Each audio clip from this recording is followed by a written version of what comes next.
ਕਰਤਾਰਪੁਰ ਲਾਂਘਾ ਖੋਲ੍ਹਣ ਦਾ ਨੀਂਹ ਪੱਥਰ ਰੱਖਣ ਵੇਲੇ ਦੀਆਂ ਜਿੱਥੇ ਸਾਰੀਆਂ ਹੀ ਗੱਲਾਂ ਸੋਹਣੀਆਂ ਤੇ ਸੁਚੱਜੀਆਂ ਸੀ, ਜਿਨ੍ਹਾਂ ਨੂੰ ਸਾਰੀ ਦੁਨੀਆ ਵਿੱਚ ਬੈਠੇ ਪੰਜਾਬੀਆਂ ਦਿਲੋਂ ਬਜਾਨੋਂ ਸਰਾਇਆ, ਉੱਥੇ ਉਸ ਦਿਨ ਕਰਤਾਰਪੁਰ ਬੈਠੇ ਪੰਜਾਬੀ ਜ਼ੁਬਾਨ ਦੇ ਸੋਜਵਾਨ ਬਾਜ਼ ਗਲਤੀਆਂ ਤੇ ਹੈਰਾਨ ਪਰੇਸ਼ਾਨ ਹੋ ਰਹੇ ਸੀ। ਕਿਉਂ ਜੇ ਇਹ ਗੱਲਾਂ ਉਹਨਾਂ ਲੋਕਾਂ ਕੋਲੋਂ ਹੋ ਰਹੀਆਂ ਸੀ ਜਿਨ੍ਹਾਂ ਤੋਂ ਇਹ ਸੋਚਿਆ ਵੀ ਨਹੀਂ ਸੀ ਜਾ ਸਕਦਾ। ਆਓ ਜ਼ਰਾ ਦੱਸਦੇ ਹਾਂ ਉਸ ਦਿਨ ਕਿਹੜੇ ਲੋਕਾਂ ਨੇ ਕਿਹੜੀਆਂ ਗਲਤੀਆਂ ਕੀਤੀਆਂ, ਜਿਨ੍ਹਾਂ ਨੂੰ ਗਲਤੀਆਂ ਘੱਟ ਤੇ ਬਲੰਡਰ ਬਹੁਤਾ ਆਖਿਆ ਜਾਏਗਾ। ਪਹਿਲੇ ਨੰਬਰ ਤੇ ਇੱਧਰ ਤੇ ਉੱਧਰ ਦੇ ਪੰਜਾਬਾਂ ਦੇ ਸਿਆਸਤਦਾਨਾਂ ਨੂੰ ਪਤਾ ਹੋਣਾ ਚਾਹੀਦਾ ਸੀ ਭਈ ਲਹਿੰਦੇ ਪੰਜਾਬ ਵਿੱਚ ਬਾਬਾ ਗੁਰੂ ਨਾਨਕ ਜਿਹੀ ਮਹਾਨ ਹਸਤੀ ਲਈ सरकारी एजाज के तौर पे की काम हो चुकिया है। जरा चढ़दे पंजाब दी हरसिमरन कौर दी मंग सुनो।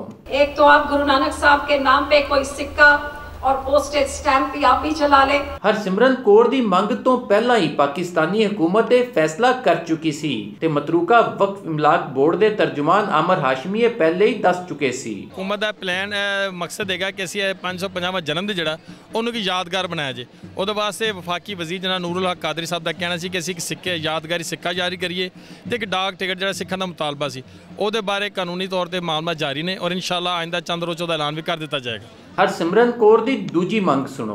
जहाँ जहाँ गुरु नानक साहब गए हैं उनको एक ट्रेन के राही जोड़ने का फैसला लिया है, तो ऐसे ही जो आप भी जोड़ ले तो यहाँ पे तो हमारे इतने सारे धार्मिक स्थान हैं कि उनके भी दर्शन दीदार हो जाएंगे। हरसिमरन कौर नूं पता ही नहीं भी पाकिस्तान में जन्म स्थान ननकाना साहब, करतारपुर, पंजा साहब हसन अब्दाल, साधू बेला सखर, लाहौर ते सिख मजहब दियां बाकी थावां ते पहले ही रेलवे स्टेशन बने हुए आ। तीजे नंबर ते उस दिन जिन्ना कलाम बाबा बुल्ले शाह दे नावे ला के पढ़िया गया, ਉਹਦੇ ਵਿੱਚ ਇੱਕ ਮਿਸਰਾ ਵੀ ਬੁੱਲੇ ਸ਼ਾਹ ਦਾ ਨਹੀਂ ਸੀ।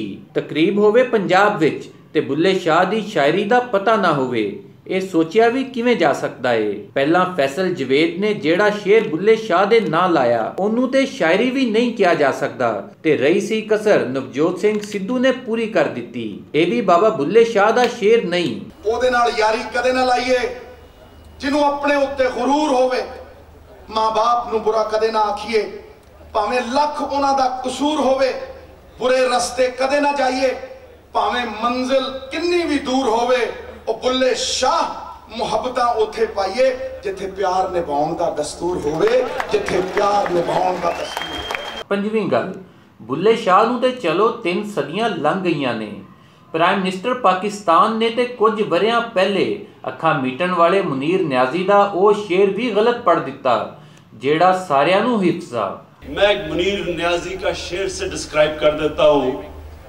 सिद्धू ने यह सुना हुआ है, कुछ शहर के लोग भी जालम सन, कुछ सानू भी मरन दा शौक भी सी।